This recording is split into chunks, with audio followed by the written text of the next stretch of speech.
আলোচনা শতাব্দী রায়কে নিয়ে। বাংলা সিনেমার একসময়ের খুবই পরিচিত মুখ, পরে যিনি রাজনীতিতে এলেন। তো আমরা তার জীবনের এই দুটো দিক নিয়েই কথা বলবো।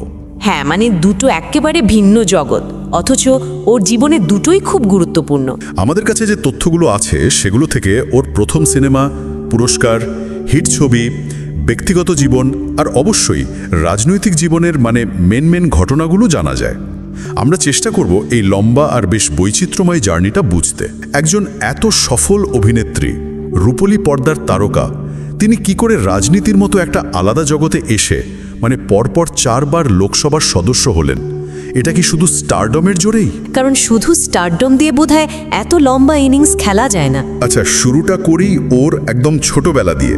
জন্ম তো 1969 সালের 5 অক্টোবর পশ্চিমবঙ্গের আগরপাড়ায়। হ্যাঁ, বাবা শৈলেন রায়, মা নীলিমা রায়। স্কুলিং সেরোজিনী উচ্চ বিদ্যালয় থেকে মাধ্যমিক পাশ করেন 1986 সালে। তারপর যোগমায়াদেবী কলেজেও ভর্তি হয়েছিলেন। কিন্তু তার আগেই তো বলতে গেলে স্কুল জীবন শেষ হতে না হতেই সিনেমার জগতে পা রাখা। সময়টা ছিল ওই 1980-90-এর দশক। তখন বাংলা সিনেমায় শতাব্দী রায়কে বেশ একজন আকর্ষণীয় শিল্পী হিসেবেই দেখা হতো। আকর্ষণীয় কেন? ওর সৌন্দর্য বা? সৌন্দর্য তো ছিলই, কিন্তু সূত্রগুলোতে ওর অভিনয়ের স্বাভাবিক ধরন, কিছু সাহসী চরিত্র বাছার প্রবণতা আর পর্দায় একটা স্ট্রং প্রেজেন্সের কথা বলা হয়েছে। এইগুলোই দর্শকদের খুব টেনেছিল। শুধু দেখতে সুন্দর নয়, অভিনয়েও একটা জোর ছিল। আর শুরুটাও তো বেশ ধমাকাদার ছিল, তাই না? প্রথম ছবি আতঙ্ক 1986 সালে, পরিচালক তপন সিনহা। আর বিপরীতে প্রসেনজিৎ চট্টোপাধ্যায়, তিনিও তখন নতুন। আর তার চেয়েও বড় কথা, ওই প্রথম ছবির জন্যই পরের বছর 1987 সালে সেরা সহ অভিনেত্রীর BFGA পুরস্কার। এটা তো যাকে বলে গ্র্যান্ড এন্ট্রি।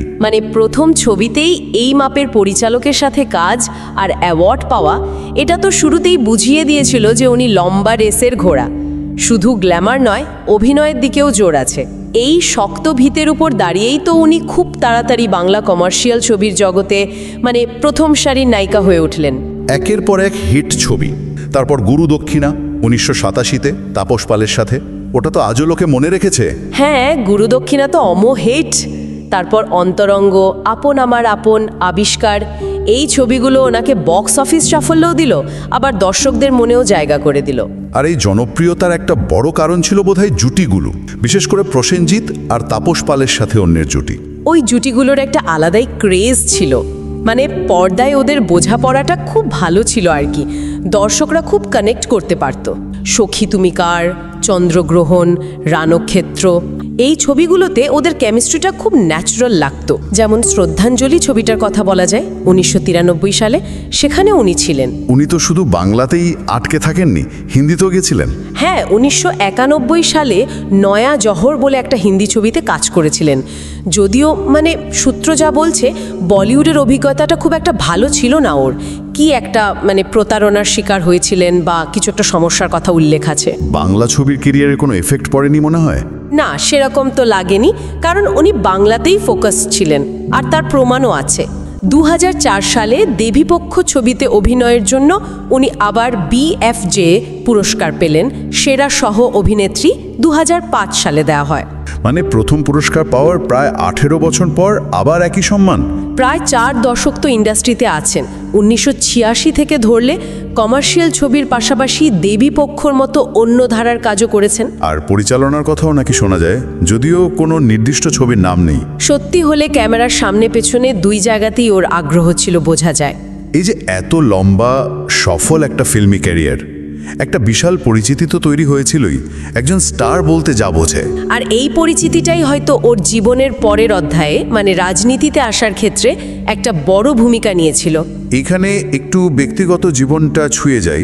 2001 সালে বিয়ে করেন ব্যবসায়ী মৃগাঙ্ক বন্দ্যোপাধ্যায়কে। ওদের 2 সন্তান। 2009 সাল, সেই সময় উনি রাজনীতিতে এলেন। তৃণমূল কংগ্রেসের প্রার্থী হলেন বীরভূম লোকসভা কেন্দ্র থেকে। লোকসভা নির্বাচন একেবারে জাতীয় স্তরের রাজনীতি, আর প্রথমবারই বীরভূমের মতো একটা জায়গা থেকে প্রতিদ্বন্দ্বিতা করা এবং জিতে যাওয়া, সেটাই প্রথমবারেই জয়। এটা কিন্তু সহজ নয়। তারকা পরিচিতি তো অবশ্যই ছিল, কিন্তু শুধু সেটা দিয়ে কি লোকসভা জেতা যায়, বিশেষ করে বীরভূমের মতো জায়গায়? এখানেই তো আসল প্রশ্নটা, কারণ উনি তো শুধু একবার জেতেননি। 2009, তারপর 2014, 2019 আর এই 2024 সালেও, মানে টানা 4 বার একই কেন্দ্র থেকে সাংসদ। হ্যাঁ, এটা একটা বিরাট ধারাবাহিকতা। মানে এর পিছনে নিশ্চয়ই শুধু গ্ল্যামার ফ্যাক্টর নয়, অন্য কিছুও কাজ করেছে। জনপ্রতিনিধি হিসেবেও কি উনি মানুষের কাছে পৌঁছতে পেরেছেন, নাকি সেখানকার রাজনৈতিক সমীকরণটাই এমন? তারকাদের রাজনীতিতে আসাটা তো নতুন নয়, বিশেষ করে এখানে। কেউ আসেন, কেউ চলেও যান, কিন্তু টানা 4 বার জেতাটা এটা প্রমাণ করে যে ওর একটা নিজস্ব গ্রহণযোগ্যতা তৈরি হয়েছে। হতে পারে এলাকার মানুষের সাথে সংযোগটা উনি রাখতে পেরেছেন, বা একজন সাংসদ হিসেবে ওর কাজ লোককে পছন্দ আয়া। আর শুধু সাংসদ হিসেবেই নয়, দলের মধ্যেও তো ওর গুরুত্ব বেড়েছে। 2025 সালে দলের উপনেতাও হয়েছেন লোকসভায়। এটাও তো একটা বড় স্টেপ ওর রাজনৈতিক জীবনে। প্রায় 1.5 দশক সাংসদ থাকার পর এই দায়িত্ব পাওয়াটা বুঝিয়ে দেয় উনি শুধু একজন সেলিব্রিটি এমপি নন, দলের সাংগঠনিক দিকেও ওর একটা ভূমিকা তৈরি হয়েছে।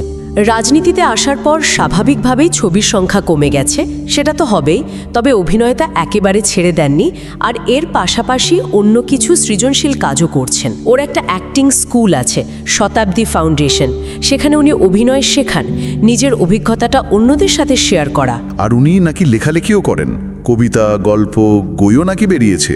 মানে একজন শিল্পীর সত্তাটা অন্য মাধ্যমেও প্রকাশ পাচ্ছে আর কি। অভিনয়ের পাশাপাশি লেখালেখি, এটা ওনার মাল্টি ট্যালেন্টেড দিকটা তুলে ধরে।